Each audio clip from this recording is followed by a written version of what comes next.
شروع اللہ کا نام لے کر جو بڑا مہربان نہایت رحم والا ہے۔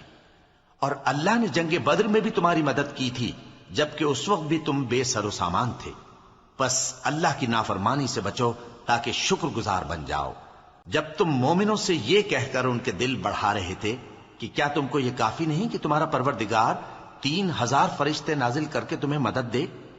ہاں کیوں نہیں، اگر تم دل کو مضبوط رکھو اور نافرمانی سے بچتے رہو اور کافر تم پر جوش کے ساتھ دفتن حملہ کر دیں تو تمہارا پروردگار 5000 فرشتے جن پر نشان ہوں گے تمہاری مدد کو بھیجے گا، اور اس مدد کو تو اللہ نے تمہارے لیے ذریعہ بشارت بنایا، یعنی اس لیے کہ تمہارے دلوں کو اس سے اطمینان حاصل ہو، ورنہ مدد تو اللہ ہی کی طرف سے ہوتی ہے جو غالب ہے، حکمت والا ہے۔ صدق اللہ العظیم۔